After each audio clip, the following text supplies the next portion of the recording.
IMAX we see a lot in broadcast video. Like, it's probably the most popular desktop that I see, certainly on the Mac side, because it's an all-in-one.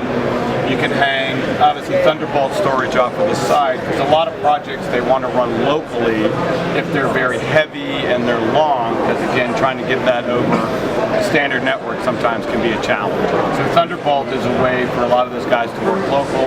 Then they might go to project management, squish that project down, and then move that over the network. So Thunderbolt allows them to work locally with very minimal desktop space. So that's probably one of the first things. The other thing we see a lot of is not so much on the storage side, but just using something like a SandLink 10 gig E device that allows all-in-ones or really any Thunderbolt device, a lot of laptops, to get on the 10 gig E network without having to have a big hot tower.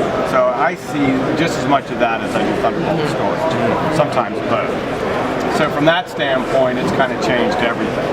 I'd say the third thing that I see a lot of that's really catching on, you take something like the LG ultra-wide 34-inch displays. They're really the only ones doing Thunderbolt that way in a display. And just having one unit, that's actually what I use on my desk, is it just goes from my laptop, which actually sits on the floor on a riser.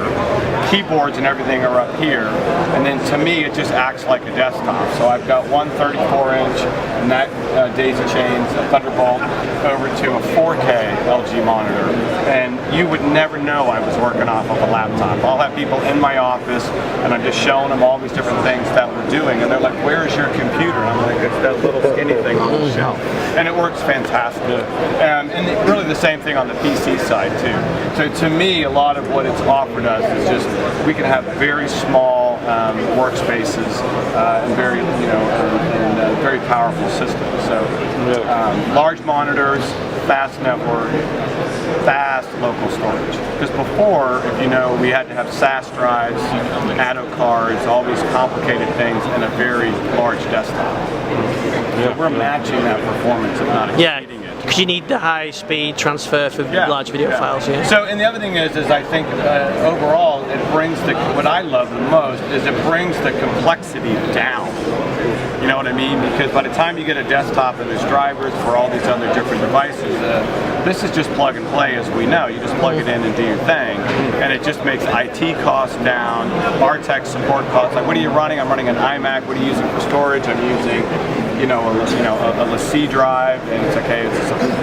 Really we'll ask you, it's a 5-bay, 4-bay RAID, so we kind of know what model that is. We say, okay, so we understand that. And are you using 10 gig E? Yeah, I'm using a SandLink. So we kind of like, these are all staples of the industry, and that's it. We don't have to really get in there and worry about drivers and things like that. This stuff is all supported. And the only things we have to sort of get into education-wise is maybe where something sits in the chain. Sometimes users might not know that you have too many devices on a Thunderbolt chain, so we do get into that sometimes in some education. On the new Mac Pros, obviously with the 3 Thunderbolt ports there's a lot of do's and don'ts on how to connect monitors, because the HDMI port and the 3rd Thunderbolt channel sort of share some of those resources, so you have to watch that. But a little bit of education, a little quick Google search, and customers will find out that answer. So that's what I see. On Thunderbolt 3 in particular, obviously we're just wider hallways and taller ceilings. We're just bringing that up to the next level. What I'm seeing here at the show that I'm really impressed with, you go down to like G-Tech, and they've got like their prototype Thunderbolt 3 box. There's lots more USB ports, there's Ethernet ports, there's video ports. It's like an all-in-one box that I can just sort of set my monitor on, and then it could be a laptop or whatever I'm using, and plug it in there. Now I sort of have this ultimate dock and I'm looking forward to seeing some of those things. Other things I've seen here at the show on Thunderbolt 3, I was down at Bluefish, and they're one of our I/O partners that will output this signal via SDI, HDR, 4K, all the fancy stuff. Right out of a Lenovo laptop, they've got it coming into a Sonnet prototype a Thunderbolt 3 box, and it's got this Epoch card in there. Again, that would have to go on a desktop, so I've got a laptop running a very high-end desktop card, and again, you couldn't do that without Thunderbolt 3. So those are probably the two things that I've seen at the show. The other thing I'm looking forward to on laptop sizes is to have something about the size of this, maybe a little bigger. That's a Thunderbolt 3 device, something small that's 10 gig each. And I saw some prototypes a little while ago. Right, yeah. So to me, whenever I can do that, I don't mind carrying extra adapters when they're that small and they're giving me. Yeah, you can put it in your laptop bag. Yeah, they're giving me that kind of function. So what my team does in particular is we go out and we recommend to customers, this is your workflow, and I think what you need is, you need the LaCie Big 12, 96 terabyte, for these laptops that you might be running. Because again, people will take something like that drive. Maybe we're on site in Rio during the Olympics, and we've all got to kind of network into that drive, and let's set up these sort of quick makeshift.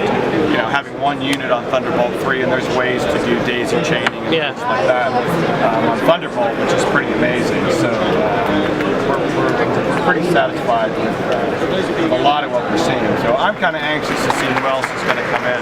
I'd like to see more audio devices coming up on Thunderbolt. It'd be nice to have some of these boxes with some XLRs for larger speakers and things like that. Yeah, that'd be great.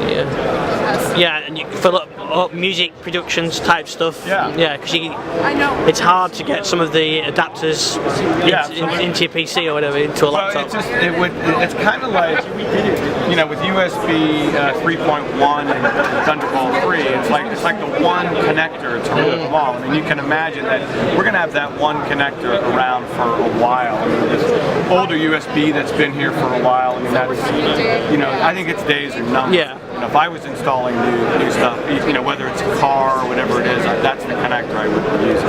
It kind of makes you want about Apple's Lightning connector, in all honesty, because this one is much more universal than I think we'll see. And again, having the smart move of making 3.1 and Thunderbolt 3 the same connector cable-wise.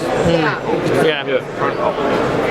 Well, some of the stuff that we're introducing at the show, we're introducing like this new concept down there called Team Projects, which is going to allow you guys to share files. So you can be across town, project files. So you can be editing the same project, again, across town in the same building. That's just we have this ability to come in here.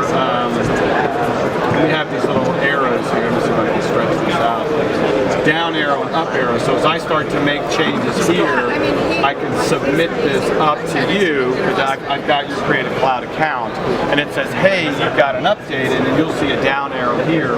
You can click on it, and then your timeline will update. It's pretty cool. So we work on this project together. Now, what does that mean maybe for something like Thunderbolt? Well, let's say that you're in two different cities physically. So you might have a Thunderbolt drive connected to yours, you've got a Thunderbolt drive connected to yours. There are ways to get those to sync, there's automated ways to get those to sync, but each one of you will have a pretty good experience with the media. All we're going to use Creative Cloud for is just bouncing what's really needed, which is the project file up and down. Right, so you're not moving the file, the video file. I might send you a Photoshop file or a title or a video file, and we have ways to make proxies and all that. But I think that's going to revolutionize a lot of things. Not to mention Thunderbolt, just sending a Thunderbolt drive, either like the LaCies or the new blue rugged G-Techs, just send those out overnight or by courier, load those up and get those things going. And that's the other thing I should mention we use a lot of. So in Hollywood, when you shoot a major film, it's pretty routine that you have to back that thing up a couple of times. So you're talking, just terabytes and terabytes of data. If it wasn't for Thunderbolt, you couldn't get those backups done in a day. There's no way. So just the sheer transfer rate of getting it either from one device to another device, or just off of the camera, which you're taking solid state. So you've got speed on the camera, but you have to keep dumping those cards. Once you have all this data, which you think about it, you could have a shot set up in one day that was over $1 million to set up the set, get the crew in, do what they need to do. The only thing that matters is the data on that drive. So data integrity, all these different things. So they'll copy that 2 and 3 times and get those to where they need to go to be secure. So I think Thunderbolt has changed that whole industry immensely. We used to have carts and racks of rated drives that you would bring in, and obviously you got to power those things, and everything is pretty complex. and that was a whole crew that did nothing to deal with it. Almost as bad as the old tape days. Yeah. You know, now you're talking about just send me over, I don't know, G-Tech or the Pocket Thunderbolt drive, and we'll get those things backed up. And again, you might take something like we were talking about. It's interesting with that 12 big, right? 96 terabytes in a fairly skinny tower. Well, I mean, that sort of thing, sitting on a cart, what we call a dailies cart, backing up all that footage, all those cameras can be coming back into that. I could actually have two of those towers connected to each other, so I make sure one's backing up the other. Everybody just feels a whole lot better. It's really all about speed. Time is money.